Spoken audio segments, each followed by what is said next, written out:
Good afternoon, everyone. Today is Friday, June 17th, 2016. We're looking at the Russell 2000 Small Cap Index today. This is something I want to bring to your attention here. Before I get into this, let me tell you that if you watched my video from last week talking about the S&P 500 and so forth and so on, I'm not bullish on the markets and I'm not involved in the market at this point in time. And before that, we talked about gold and silver. We're bullish on both of those. This week you saw the fulfillment of those trades. At this point in time, I don't really see a trade that I like enough to really draw your attention to it. So with this one, I just kind of want to teach with this and show you something that you might want to think about whenever you're looking at different trades. So again, this is the Russell 2000 Small Cap Index. This is going to be a 6-month chart. Each one of these candlesticks represents 1 day of trading activity. So let's get started.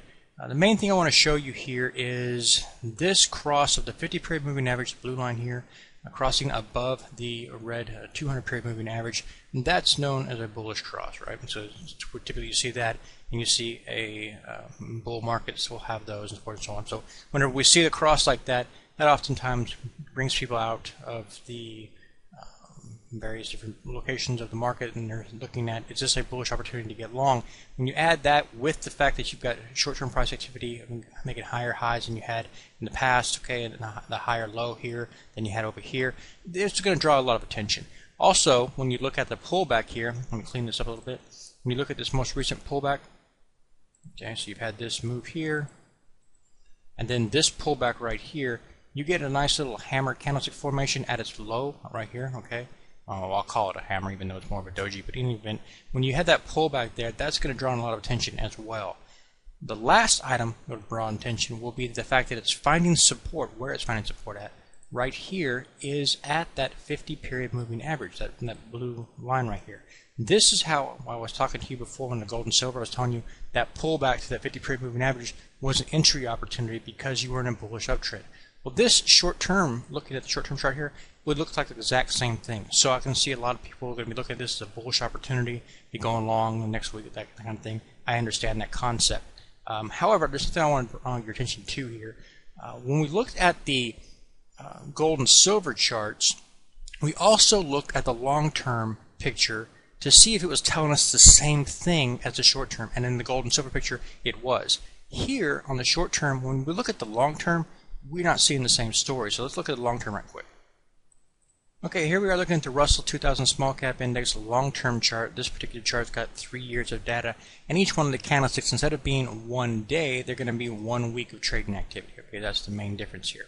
So in this situation, what I want to look at is what is the long-term chart telling us? Well, when we look at just the highs and lows, we can see the high point here, lower high here, and still lower high even here. Okay, low point here, lower low here, lower low here. These things are starting to be concerning, right? This is obviously in a downtrend environment. At least it's starting to set up that way. So the question is, does this chart confirm the short-term chart you just looked at? In my opinion, no. It looks a little dangerous, a little sketchy. Add in the fact that this rally that we've had right here, right, this little move right here, we came up and we got a shooting star, okay? And this is a typical ugly signal like you had back here, okay? It's not something that I would look at and say, oh, it's real strong, real bullish. No. In fact, I would rather have seen something like this, where you just had a nice little move like this, little pullback, and then continue. That would make more sense. This right here looks a little dangerous to me. Add into the fact we look now at the other indicators to see, is it confirming the bearish bias or the bullish bias? What are we seeing here? And when I look at it, I see this. This is what really jumps at me. Clean that up again. Grab that and this. You look at this high point here and then this high point here. This is trending down, right? Same time period, price activity was going higher. The closes, right, was just trending higher. So this would be what we call a bearish divergence. This is not sustainable. It's going to fall apart, and that's what ended up happening. Here we have this high point here and this higher, high close. Higher close here is trending up.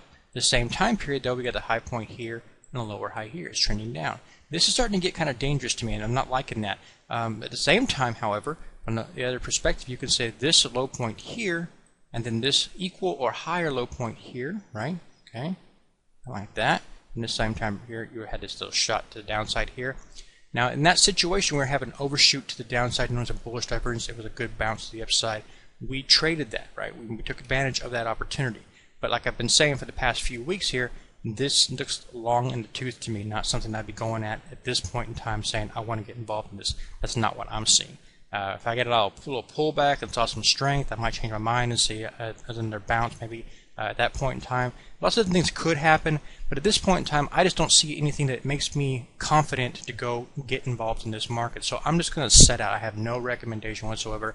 I don't have any charts for you to look at. I just wanted to share that with you and just show you that I'm really not picking up right now something that I really want to get involved in. So I'm just going to step out. God bless. Take care. Enjoy your weekend and be safe.